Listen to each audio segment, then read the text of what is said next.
नमस्कार दोस्तों, आप सभी का जेके आईटी मंत्रा यूट्यूब चैनल में स्वागत है। अभी अभी एक एग्ज़ाम हुआ है एनसीएल का, जिसकी फुल फॉर्म आपको पता होगी, नॉर्दर्न कोलफील्ड लिमिटेड के नाम से जानी जाती है, कोल इंडिया। तो इसकी आपने वैकेंसी के बारे में और बहुत सुन रखा है। इसकी वैकेंसी आती रहती है और इसके जो आईटी वाली पोस्ट होती है उसका नाम होता है असिस्टेंट फोरमैन इलेक्ट्रिकल ट्रेनी। ये इलेक्ट्रिकल के लिए है, अदर जो भी है उनके लिए भी अलग अलग कैटेगरी की होती है, यानी कि ट्रेड का नाम यहाँ चेंज कर देते हैं। आप समझ गए होंगे किस प्रकार से आता है। तो इसका अभी एग्जाम हुआ है, कब हुआ है? 4 मार्च 2024 को। अभी मार्च में 2-3 एग्जाम हो चुके हैं। नेवी का हो गया है, सेल का हो गया है, सेल का, एनसीएल का और इसरो का, इसरो एनआरसी का। मार्च में 3 एग्जाम हो गए हैं। इसकी आंसर की आ गई है, कैसे डाउनलोड करना है वो भी मैंने आपको वीडियो बनाकर बता दिया है, तो आप डाउनलोड कर सकते हैं। इसमें क्या था ना कि आपके 100 क्वेश्चन आए थे टोटल, और उसमें से 70 क्वेश्चन आए थे आपकी ट्रेड थ्योरी के, यानी कि इलेक्ट्रिकल वालों के इलेक्ट्रिकल के आए थे, और 30 आए थे आपके नॉन टेक के क्वेश्चन। और नॉन टेक के क्वेश्चन सभी ट्रेड में कॉमन रहते हैं, तो आप नॉन टेक पढ़ सकते हैं। तो आज जो ये नॉन टेक के 30 क्वेश्चन है ना, इनका हम सॉल्यूशन करने वाले हैं। रिक्वेस्ट है, यदि आप चैनल पर पहली बार आए हैं तो आईटीआई बेस्ड नॉन टेक की तैयारी के लिए आप इस चैनल को एक तो सब्सक्राइब कर लीजिए। साथ ही वीडियो यदि आपको पसंद आए तो इसे शेयर करना है और लाइक ज़रूर कर दीजिए। तो हम आज 30 क्वेश्चंस का सॉल्यूशन करने वाले हैं। इन 30 क्वेश्चन में आपकी जीके भी रहता है, साथ में आपके 1-2 साइंस के भी क्वेश्चन जो जीके में आ जाते हैं, जीएस बोलते हैं जिसे, जनरल साइंस या जीके इस प्रकार से पूछते हैं वो। साथ में दूसरा होता है इंग्लिश, हिंदी के भी क्वेश्चन है और मैथ के भी क्वेश्चन है, रीजनिंग के भी क्वेश्चन है, यानी कि इन चारों 500 पार्टों को मिलाकर क्वेश्चन डाले गए हैं और 30 क्वेश्चन बनाए गए हैं। तो चलिए इन 30 क्वेश्चन का सॉल्यूशन करते हैं। अब आपसे रिक्वेस्ट है कि ये वीडियो किस किस के लिए इंपॉर्टेंट है। एक तो रेलवे एएलपी या टेक्नीशियन की तैयारी कर रहे हैं उनके लिए भी इंपॉर्टेंट है। क्यों इंपॉर्टेंट है? क्योंकि सेम सिलेबस है। साथ में आप डीआरडीओ की तैयारी कर रहे हैं, दिल्ली मेट्रो की तैयारी कर रहे हैं, यानी कि भर्ती आने वाली है, आ सकती है कभी भी। साथ में आप बार्क जैसे किसी भी एग्जाम एनपीसीआईएल की तैयारी कर रहे हैं, तो इन वीडियो को आप देखिए, आपको बहुत कुछ सीखने को मिलेगा। ये पूरी मैंने प्लेलिस्ट बना रखी है कि प्रीवियस ईयर के पेपर जो भी होते हैं उनको सॉल्यूशन करवा के उस प्लेलिस्ट में डाल देते हैं। आप देखिए, पुराने पेपर हमने बहुत सॉल्यूशन करवा रखे हैं। आप देखिए, इस पेपर में जो भी क्वेश्चन आए हैं वो पुराने पेपर से भी आए हैं, वो भी मैं आपको प्रूफ के साथ दिखाऊंगा। तो चलिए शुरुआत करते हैं। इंट्रोडक्शन काफ़ी हो चुका है। ये पहला सेक्शन है जिसमें आपकी इलेक्ट्रिशियन थ्योरी के क्वेश्चन है, 70 क्वेश्चन। हम दूसरे सेक्शन की बात करेंगे, सेक्शन बी, जो आपके शुरू होता है यहाँ से, जिसमें आपकी नॉन टेक के क्वेश्चन है।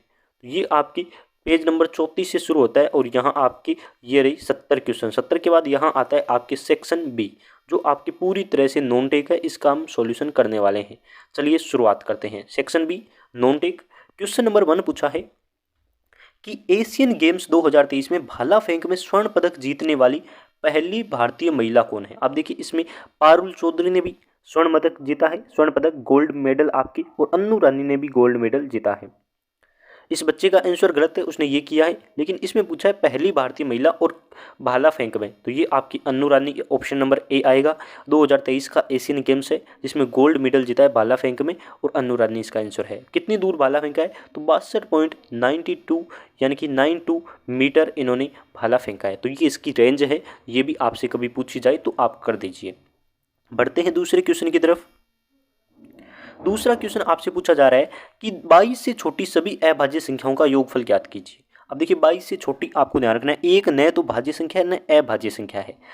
अभाज्य संख्या यदि बात करें तो 1-2 होती है, उसके बाद 3 होती है, उसके बाद 5 होती है। अब देखिए, अभाज्य संख्या वो जो खुद के पहाड़े में आती है और किसी के पहाड़े में नहीं आती, वह अभाज्य संख्या होती है। 5 के बाद देखिए 7 होती है, क्योंकि 6 3 के पहाड़े में भी आता है और 2 में भी आता है। 7 के बाद 9 नहीं होती, क्योंकि 9 3 के पहाड़े में आ जाती है, इसलिए 9 अभाज्य संख्या नहीं है। 7 के बाद होगा 11, 11 के बाद 13, 13 के बाद 15 नहीं होगा, क्योंकि 15 3 के भी पहाड़े में आता है, 15 5 के भी पहाड़े में आता है, या टेबल में आता है, या उससे डिवाइड होता है। 13 के बाद आपके आएगा 17, और 17 के बाद आपके आएगा 19, 19 के बाद 21 नहीं आएगा, क्योंकि वो 3 7 की से डिवाइड हो जाता है, इसलिए 19 तक गिनेंगे। 22 से छोटी पूछा है इसलिए। यदि आपसे और पूछ लेता, यानी कि 24 से छोटी पूछ लेता, तो हम 23 को भी काउंट कर देते, क्योंकि वो किसी से डिवाइड नहीं होती है। अब इन सभी को ऐड कर देंगे तो हमें योगफल पूछा है, यानी कि जोड़ देंगे। तो जोड़ेंगे तो आप इसे जोड़ दीजिए फटाफट। 77 इसका आंसर आएगा। इस बच्चे का भी राइट आंसर है, आप कर पाएंगे अच्छे से। ऑप्शन नंबर ए इसका सही आंसर रहेगा।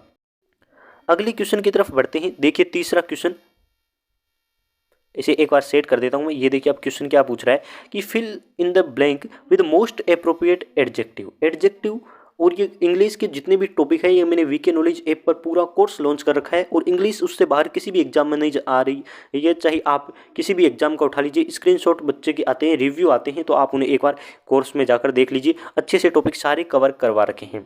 लिंक दे रखा है वीके नॉलेज इलेक्ट्रिकल ऐप का डिस्क्रिप्शन में, आप वहाँ से कर सकते हैं। देखिए क्वेश्चन नंबर पूछा है the president had delivered an आपकी inspiring speech when he was in power. अब देखिए इसमें बच्चे ज़्यादातर कर रहे हैं प्रेजेंट, क्योंकि ये सेट बैठ रहा है, लाइन बैठ रही है प्रेजेंट वाली। दूसरा करंट यानी कि वर्तमान, प्रेजेंट यानी कि हम वर्तमान बोल सकते हैं। तो अब देखिए इसमें क्या आएगा, टेंस देखिए कौन सी है। टेंस यहाँ देखेंगे तो आप कहेंगे पास्ट परफेक्ट टेंस है। पास्ट परफेक्ट टेंस है, क्यों है? क्योंकि हेड प्लस वर्ब की third form past perfect tense होती है। यहाँ देखिए ही वाज यानी कि ये वाला कौन सा टेंस है, तो इसे आप कह सकते हैं प्रेजेंट सिंपल टेंस है, या प्रेजेंट कंटिन्यू बोल सकते हैं, क्योंकि इसमें आपकी आईएनजी वाली कोई मेन वर्ब है नहीं, इसलिए वाज वर्ड लग गया, और मेन वर्ब है नहीं इसलिए आईएनजी नहीं लगी। तो ये सारा पास्ट का है, इसलिए आपके फॉर्मर आएगा। फॉर्मर का मतलब होता है पहले वाले, पूर्व बोलते हैं जिसे, यानी कि पूर्व प्रधानमंत्री, पूर्व राष्ट्रपति, उसके अकॉर्डिंग ये फॉर्मर का मतलब होता है पूर्व। तो इसमें कहा गया है द फॉर्मर प्रेसिडेंट ने एक आपके भाषण दिया था, स्पीच दिया था, जब वो पावर में था या जब वो कार्य में था, तो उस टाइम उसने भाषण दिया था। तो ये उस टाइम की बात है। ऑप्शन नंबर 3 इसका राइट आंसर होगा, और बच्चे का भी इसके सही आंसर है।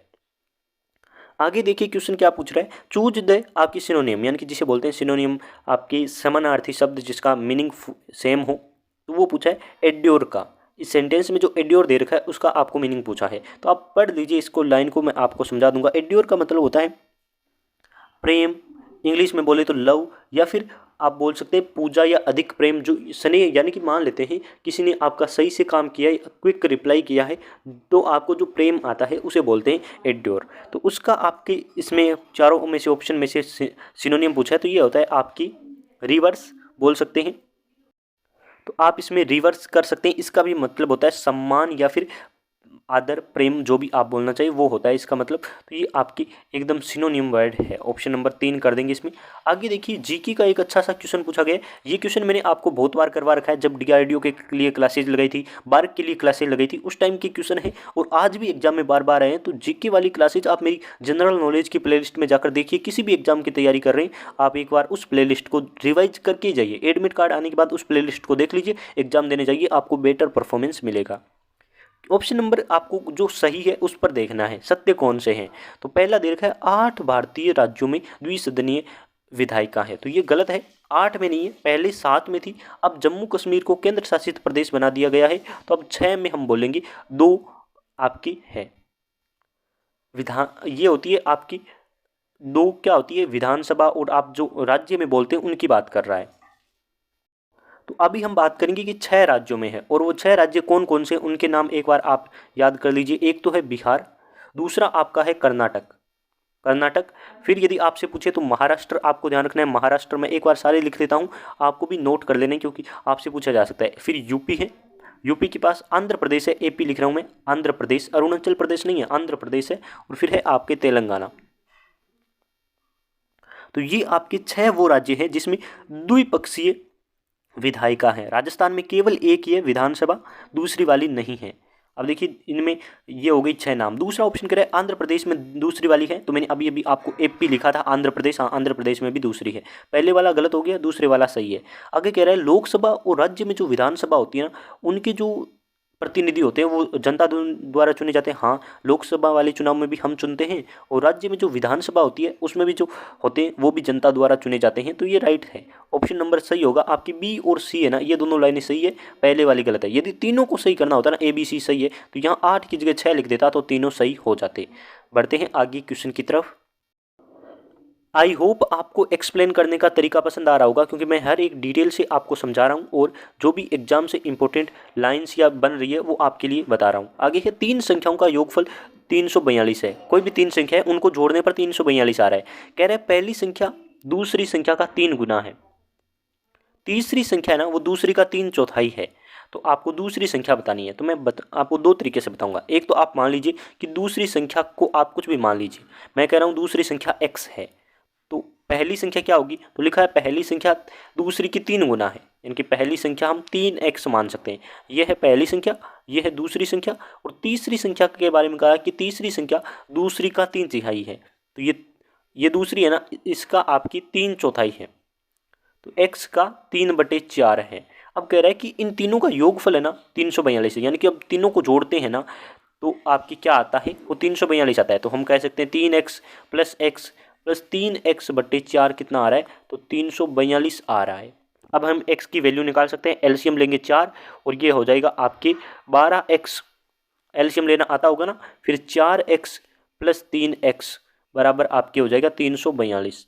जब हम x को जोड़ेंगे तो आपकी कितना हो जाएगा, 7 और 12 19x, 19 बट्टे आप कह सकते हैं 19x बट्टे आपके 4 बराबर कितना हो जाएगा 342। और 342 को मैं इधर 4 से गुणा कर देता हूँ यहाँ से हटा के, फिर आपकी x की वैल्यू निकालने के लिए 19 का इधर दे देता हूँ भाग, तो आपकी x की वैल्यू आएगी वो 72 आएगी। आप कैलकुलेट कर सकते हैं, ये तरीका मैंने आपको बता दिया, इस प्रकार से कर सकते हैं। दूसरा तरीका और है, दूसरी तरीका है कि आप ऑप्शन में से किसी एक संख्या को दूसरी संख्या मान लीजिए। आपसे पूछा है दूसरी संख्या ज्ञात कीजिए, तो आप किसी भी एक को मान कर भी कर सकते हैं, लेकिन वो तरीका लंबा हो जाता है। आपको चारों ऑप्शन में एक एक को जो भी आपको मानना है उसे मानकर देखना पड़ेगा।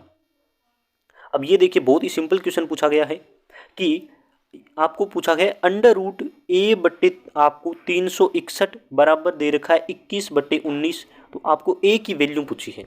तो मैं आपको बताना चाहूँगा, जब आप a से अंडर रूट हटाएंगे, a/361 को अकेला करेंगे तो इधर क्या हो जाएगा 21 बट्टे इस पर लग जाएगा होल स्क्वायर। जब रूट हटता है एक साइड से तो दूसरी तरफ क्या लग जाता है, होल स्क्वायर लग जाता है।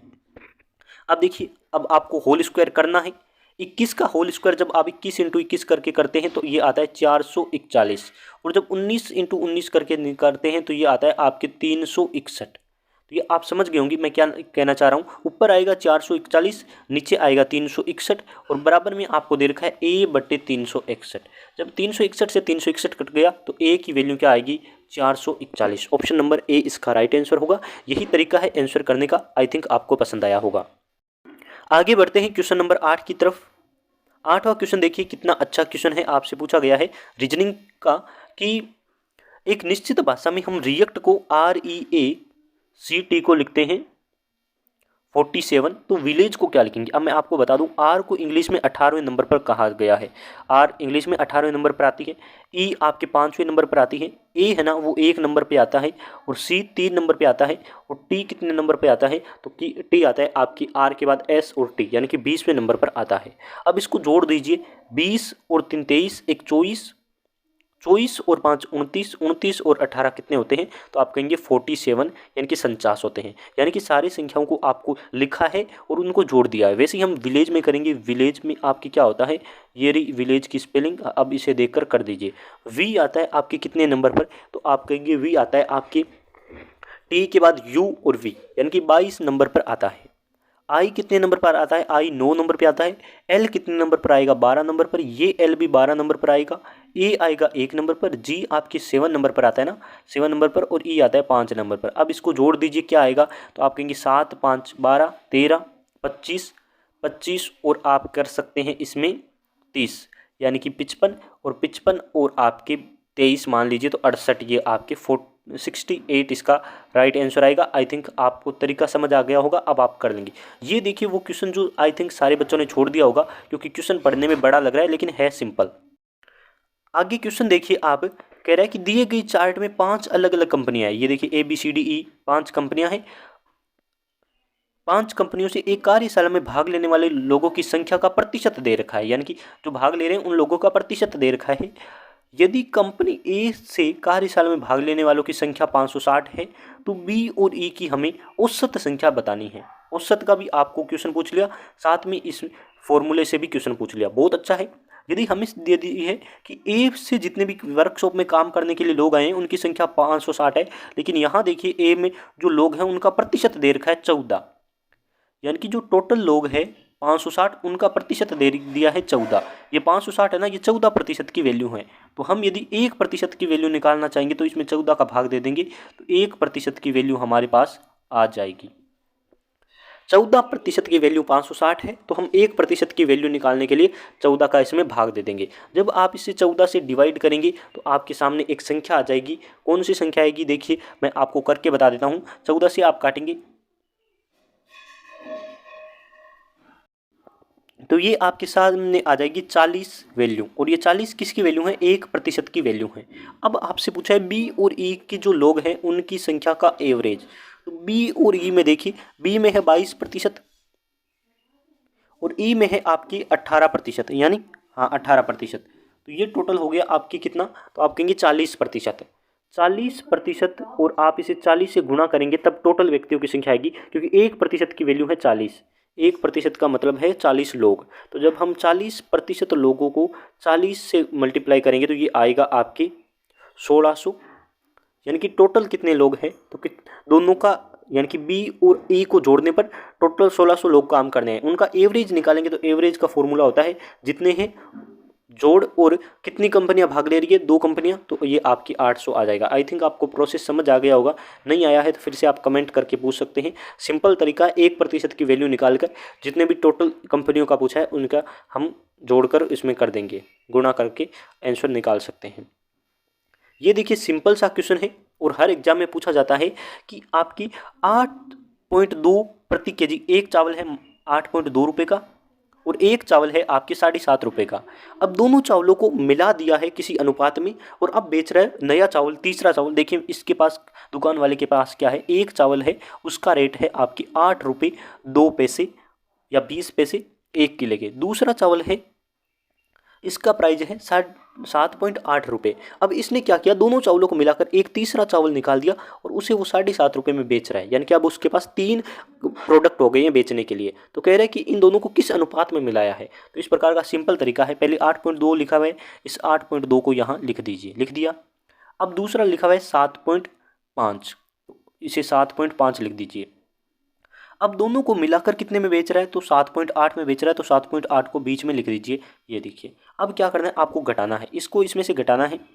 जब 8.2 में से 7 पॉइंट ये घटाते हैं तो ये आता है आपकी 0.4, है ना, 0.4 लिख दीजिए। अब इसको इसमें से घटाना है, जो बड़ी संख्या होती है उसमें से ही हमेशा छोटी घटती है, तो ये घटेगी। 7.8 में से वो घटेगी तो ये आ जाएगा 0.3। ये हमेशा आता है, वो अनुपात आता है। अब देखिए पॉइंट से पॉइंट उड़ा दीजिए तो अनुपात क्या आया, 3:4। यानी कि इस चावल को 3 में बांटा है और इसको 4 में मिलाया है, दोनों का 3:4 में मिलाकर एक नया चावल इसने बना दिया है। यदि 1000 ग्राम होते ना तो 1000 ग्राम में इसे 300 ग्राम मिलाया है। हम बोल सकते हैं कि 1000 का 3% इसे मिलाया है और 4 अनुपात उसे मिलाया है। तो देखिए 1000 ग्राम होते हैं ना, 1 किलो में 1000 ग्राम होते हैं, तो टोटल 7 है। तो यदि उसे 3 मिलाया तो इस प्रकार से आप देख सकते हैं उसे कितना मिलाया है ना, समझ रहे हैं ना। 1 किलो में 3 अनुपात उसका मिला है, 4 अनुपात उसका मिला है, तो हम ऐसे आंसर कर सकते हैं। इस बच्चे का देखते हैं सही है या फिर गलत है। हाँ, इसने भी सही किया है, ऑप्शन नंबर बी इसने भी सिलेक्ट कर लिया है। आगे देखिए क्वेश्चन, निम्न प्रश्न में 4 विकल्पों में से उस विकल्प का चयन करें जो विलोम है। अग्रिम, अग्रिम का मतलब होता है आगे और अंतिम होता है पीछे। हिंदी का सिंपल सा क्वेश्चन है, आगे बढ़ेंगे। अब देखिए क्वेश्चन है कि भारत की उष्णकटिबंधीय सदाबहार वन निम्न में से किस क्षेत्र में पाए जाते हैं। तो आपको वो क्षेत्रों के नाम याद कर लेने में, आपको बता दूं, एक तो होता है अंडमान निकोबार, अंडमान निकोबार। दूसरा होता है आपके समुद्री प्रायद्वीपीय। तीसरा होता है आपके पश्चिमी घाट और उत्तर पूर्वी आपके असम क्षेत्र, ये दे रखा है। तो इसके जो भी ऑप्शन है उसमें से उत्तर पूर्व आपके असम के उत्तरी भाग आप कर सकते हैं और सारे आंसर नहीं है। उन सभी को नाम याद कर दीजिए क्योंकि किसी भी एग्जाम में ऑप्शन में से वो आपको देखने को मिल सकता है। फिर देखिए आगे क्वेश्चन क्या पूछ रहा है, 13 नंबर क्वेश्चन। इसमें टोटल 30 क्वेश्चन है ना, फटाफट करेंगे। अब देखिए आगे है, समग्र पर्यावरणीय आपकी प्रदर्शन के मामले में centre for science and environment, यानी कि इसकी फुल फॉर्म आपसे पूछी जा सकती है, CSE की, सेंटर फॉर साइंस एंड आपकी इन्वायरमेंट और डाउन टू अर्थ ने एक रिपोर्ट निकाली थी जिसमें भारत की पर्यावरणीय स्थिति में शीर्ष पर आपके तेलंगाना रहा है। ये आपको याद कर लेना है, सिंपल सा क्वेश्चन है। रीजनिंग का क्वेश्चन देखिए क्या पूछा है, ये आपको इंस्ट्रक्शन दिए हैं कि A × B का मतलब होता है A, B का पति है, प्लस का मतलब होता है माता, भाग का मतलब होता है पुत्र और घटाव का मतलब होता है पत्नी। अब आपको एक समीकरण दी है और इसमें कहा गया है कि इसका मतलब निकालिए। देखिए इसने कहा है n+b माइनस के भाग आपकी p। तो अब क्या है, n+b का मतलब है आपकी n है वो b की माता है, n है माता है किसकी, तो वह b की माता है। फिर दूसरे में देखिए b - k है, तो b में -k का मतलब होता है, तो b है ना पत्नी है किसकी, k की, तो b है, ये माइनस हो गया क्योंकि पत्नी है, और ये किसकी पत्नी है, तो ये के की पत्नी है, यानी कि के आपका पति है।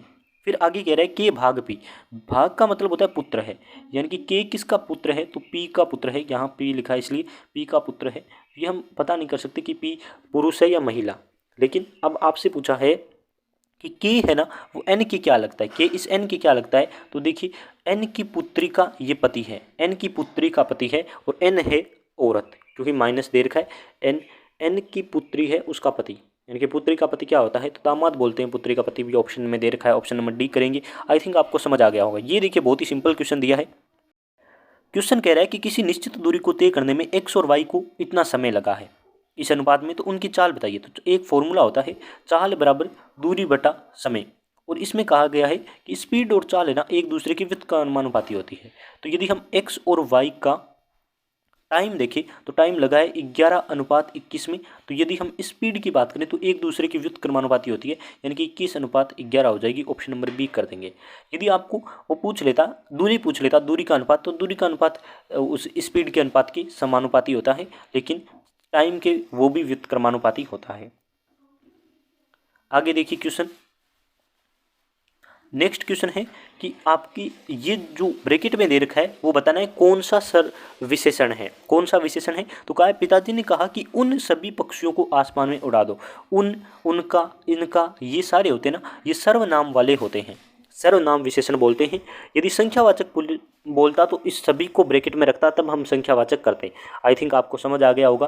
फिर देखिए क्वेश्चन कह रहा है नया कि एक संख्या है उसका 39% है और उसी संख्या का 22% है, दोनों के बीच का अंतर इतना है, तो उस संख्या का 49% ज्ञात कीजिए। अभी देखिए मैं आपको एक तरीका बताऊंगा। मान लेते हैं वह संख्या x है, तो x का आपकी 39% है ना, x का 39% है, और x का जो 22% है ना, 22% है ना, उन दोनों का अंतर 221 है। तो ये आपकी समीकरण बनेगी कि 39x आपके हैं, उसमें से आपकी 22x का अनुपात आपकी क्या होगा, यानी कि जो प्रतिशत होगा वो अंतर होगा 221 के बराबर। अब देखिए मैं आपको एक सिंपल तरीका बताऊंगा। 100 ये ले लिया और 39 में से 22 डायरेक्ट कर दीजिए, क्योंकि आपको एलसीएम वाला मेथड आता होगा। तो हम कह सकते हैं 39 माइनस आपकी 22 आपको करना है।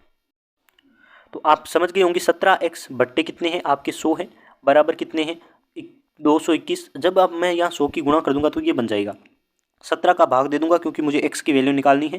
तो ये टोटल आपके पास आएगा 1300, यानी कि x की वैल्यू क्या आएगी 1300। x है हमेशा 100% का मान। अब देखिए उसका 49% पूछा है, यानी कि 1300 का 49% पूछा है। तो 49% मतलब 650 के आसपास का आंसर होगा। 650 के आसपास के दो ऑप्शन हैं, तो अब हम रिस्क नहीं लेंगे, इसकी कैलकुलेशन कर देंगे। जब आप इसकी 13 से मल्टीप्लाई करेंगे तो 611 आएगा। आई थिंक आपको समझ आ गया होगा। अब देखिए सिंपल सा साइंस का क्वेश्चन पूछा है कि फूल का सबसे बाहरी भाग क्या होता है। अब देखिए फूल का सबसे यदि अंदर का भाग पूछे, सबसे हमेशा अंदर का भाग, तो वो हमेशा याद रखिए वो होता है स्त्री केसर। स्त्री केसर हमेशा अंदर का भाग होता है, और उसके 4 भाग होते हैं। चारों भागों के आप नाम ध्यान रख लीजिए। सबसे बाहर का भाग यदि पूछे तो बाह्य दलपुंज होता है, ये आपको ध्यान रखना है। बाह्य दलपुंज सबसे बाहर का भाग होता है। आगे देखिए सिंपल सा मैथ का क्वेश्चन है, और ऐसे क्वेश्चन करने में एकदम अलग ही फीलिंग आती है। तो आप इस प्रकार के क्वेश्चन को कीजिए। 80 विद्यार्थियों की एक कक्षा है जिसमें हर्ष लड़कों में 10वें स्थान पर है। लड़कों की जितनी भी रैंक है उसमें हर्ष आपके 10वें नंबर पर है। यदि लड़के और लड़कियों का अनुपात 3:4 है, तो आपकी लड़कों में हर्ष का नीचे से स्थान कितना होगा। अब मैं ऊपर से 10वां है तो नीचे से कितना स्थान होगा, तो मैं आपको बता दूं 80 टोटल विद्यार्थी है, तो टोटल अनुपात कितना हो गया, 4 अनुपात की वैल्यू है। यदि हम लड़कों की संख्या याद करेंगे तो 3 से मल्टीप्लाई कर देंगे, लड़कियों की संख्या याद करेंगे तो 1 से मल्टीप्लाई कर देंगे। अब इसे देखिए 20, यानी कि टोटल कितने लड़के हैं, ऊपर 20 की 3 से गुणा हो जाएगी, यानी कि बॉयज इनके पास है 60 लड़के हैं, 60 लड़के हैं। गर्ल्स की बात करें तो 20 लड़कियां हैं, क्योंकि टोटल 80 है। समझ गई ना, 60 लड़के और 20 लड़कियां हैं। अब हर्ष लड़कों में ऊपर से 10वें नंबर पर है। यदि लड़कों में नीचे से देखेंगे तो कितना आएगा, इसके नीचे, इसकी यानी कि नीचे कितने जने हैं, 50 ये है, 50 इसके नीचे है और 1 ये, यानी कि इसकी नीचे से रैंक देखें तो 51वीं है, और ऊपर से देखें तो 10वीं रैंक है। आई थिंक आपको समझ आ गया होगा।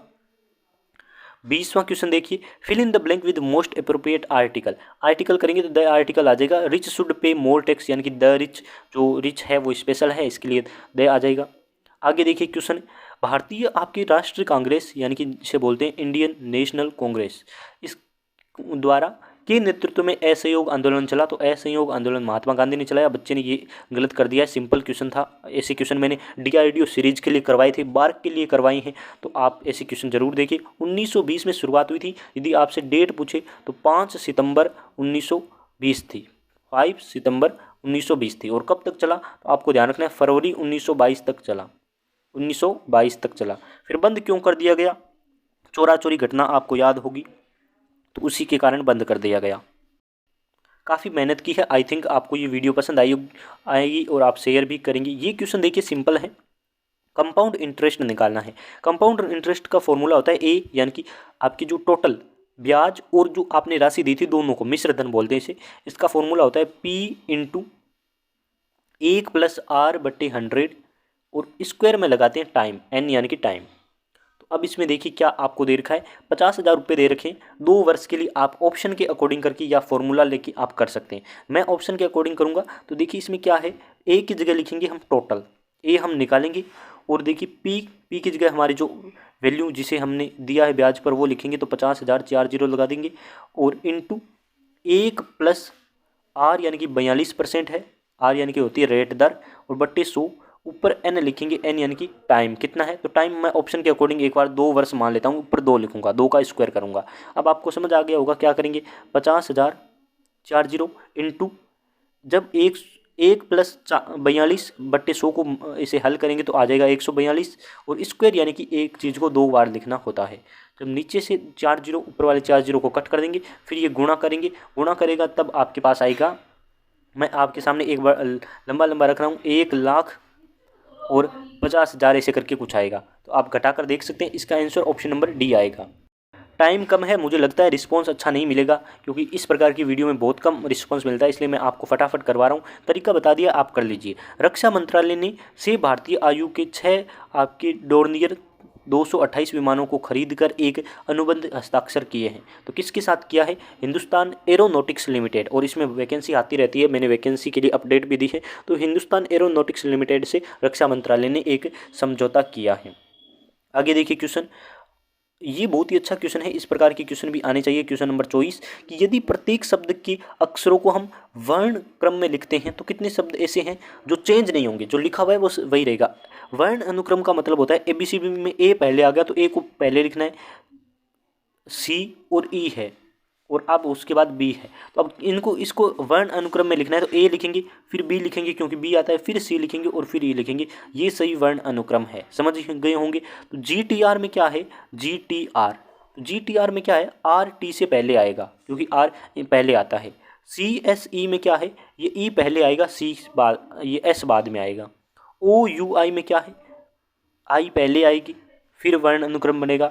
VGT में क्या है, G पहले आएगा फिर वर्ण अनुक्रम बनेगा। AMN में देखिए इसमें कोई भी चेंज करने की जरूरत नहीं है, AMN ये एकदम वर्ण अनुक्रम में सही है। तो ये एक है जो बिना चेंज के रहेगा। इसने पूछा कितने शब्द है जो चेंज नहीं होंगे, अपरिवर्तित रहेंगे। आगे देखिए question number 25।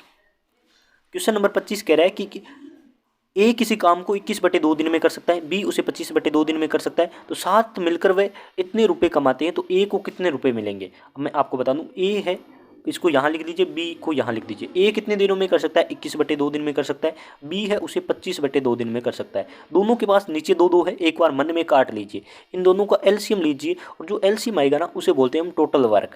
Total work LCM, दोनों अभाज्य संख्या है तो दोनों का एलसीएम क्या आएगा, दोनों का मल्टीप्लाई ही दोनों का एलसीएम होगा। तो दोनों का मल्टीप्लाई मैं एक बार कर देता हूँ। मल्टीप्लाई यदि हम दोनों का करते हैं तो आपके पास एक संख्या आएगी जिसे हम मान लेते हैं टोटल वर्क, और टोटल वर्क आपके आएगा 525।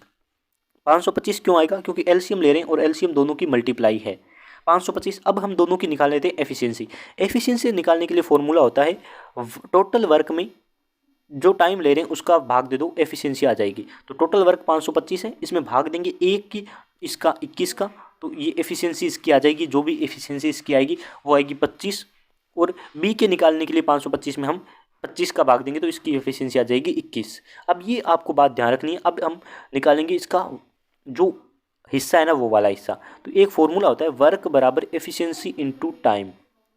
वर्क आपके पास है 525 है ना, तो वो आपको ध्यान रखना है। अब मैं टोटल सीधा रुपए निकाल रहा हूँ, तो हमारे पास टोटल रुपए कितना है, हम कह रहे हैं 1840 है, टोटल 1840 रुपए हैं। और दोनों को मिलेगा, तो दोनों की एफिशिएंसी मैंने अभी निकाली थी 21, ऊपर वाले की 25 और नीचे वाली की 21 एफिशिएंसी निकाली थी। दोनों साथ में काम कर रहे हैं तो टोटल एफिशिएंसी हो गई 46। और हमें केवल ए की वैल्यू निकालनी है, यानी कि ए को कितने रुपए मिलेंगे वो पूछा है। ए का हिस्सा निकालना है, तो ए का जो है ना उससे मल्टीप्लाई कर देंगे। ए की जो एफिशिएंसी मैंने निकाली थी उससे मल्टीप्लाई कर देंगे। ए की एफिशिएंसी 25 आई थी तो 25 से मल्टीप्लाई कर देंगे। यदि कहता है ये कि बी की हिस्सा निकालो, तो हम 21 से मल्टीप्लाई कर देते हैं, क्योंकि उसकी एफिशिएंसी 21 आई थी। और एफिशिएंसी मैंने अभी अभी लास्ट निकाली थी, जो मैंने तीर के ऊपर लिखा वो वाली वैल्यू। अब इसे आप हल कर दीजिए, 1000 इसका आंसर आ रहा है, यानी कि ए को कितने रुपए मिलेंगे, 1000 रुपये मिलेंगे और 840 रुपये बी को मिलेंगे। अब देखिए ये क्वेश्चन वो है जो मैंने बारक के लिए करवाया है, मैंने DRDO के लिए करवाया है। यदि आप मेरी क्लासेस देखते हैं तो आपका ये क्वेश्चन बहुत ही सही हुआ होगा। कह रहा है कि आधिकारिक तौर पर 2013 में किसी आपकी शास्त्रीय भाषा माना है। देखिए टोटल भारत में शास्त्रीय भाषाओं की संख्या पूछे तो 6 आपको करनी है, और ये मैंने आपको करवा रखा है। कौन कौन सी है वो भी मैंने टेबल में करवा रखी है, कभी किसे माना है वो भी करवा रखा है। पहली कौन सी है, तो पहली 2004 में बनी थी, कौन सी, तमिल। यदि आपसे पूछे सबसे पुरानी शास्त्रीय भाषा कौन सी है, तमिल है।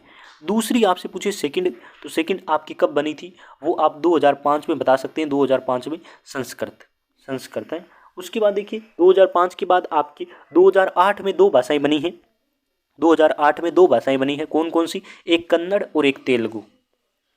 उसके बाद बनी है 2013 में मलयालम, और 2013 का पूछा है तो मलयालम कर देंगे। फिर 2014 में उड़िया बनी है, 2014 में। सबसे अंतिम कौन सी है या सबसे नई कौन सी है, नवीनतम पूछे तो उड़िया है, 2014 में बनी है। 6 शास्त्रीय भाषाएं हैं। आगे बढ़ते हैं 27वें नंबर क्वेश्चन की तरफ। 27वां क्वेश्चन कह रहा है, यदि दी गई श्रृंखला में सभी प्रतीकों को, यानी कि जो ये स्पेशल वाले स्टार, ये डॉलर वाले, ये जो प्रतीक है परसेंट वाले, एंड वाले, इनको हटा देते हैं तो एन कितने नंबर पर आएगा, वो भी लेफ्ट साइड से। जब भी कभी न बताए कि लेफ्ट कौन सा है राइट कौन सा है, तो मैं आपको कहूँगा इधर वाले को लेफ्ट मान लिया करो, इधर वाले को राइट मान लिया करो। अभी पावर ग्रिड में भी ऐसे 3-4 क्वेश्चन आए थे जिसमें लेफ्ट राइट से क्वेश्चन को, यानी कि नंबर को काउंट करना था वो कौन से स्थान पर है, तब तो उन्होंने इस वाले को राइट माना है, इस वाले को लेफ्ट माना है। और NCL ने भी यही किया है, इधर से लेफ्ट माना है, इधर से राइट माना है। तो जो आपका राइट है ना वही इस श्रृंखला का राइट है। क्वेश्चन पढ़ रहे हैं तब जो आपका राइट है ना वही इसका राइट है, जो आपका लेफ्ट है वही लेफ्ट है। तो इसने लेफ्ट का पूछा है, हम लेफ्ट से गिनेंगे एन कौन से नंबर पर है। 1 नंबर ये हो गया, फिर 2 हो गया, प्रतीक नहीं गिनेंगे, 3 हो गया, 4 हो गया, ABCD वाले गिनेंगे, गणित वाले गिनेंगे, 5, 6, 7, 8, उसके बाद 9, 10, यानी कि ये 10वें नंबर पर आ रहा है। तो इसने पूछा है कौन से नंबर पर आएगा, 10वां स्थान कर देंगे। फिर आगे देखिए क्वेश्चन नंबर 28, खेलो इंडिया पैरा गेम्स 2023 का उद्घाटन किसने किया, अनुराग सिंह ठाकुर कर देंगे। और ये क्वेश्चन आपको पढ़ना है, बस इसमें कुछ ज़्यादा ध्यान रखने की जरूरी नहीं है। जीके के क्वेश्चन है, प्रधानमंत्री जनजाति आवासीय महाआंदोलन यानी कि PM जनमन में कुल कितना आप खर्चा है, तो आपको ध्यान रखना है 24,104 करोड़ का।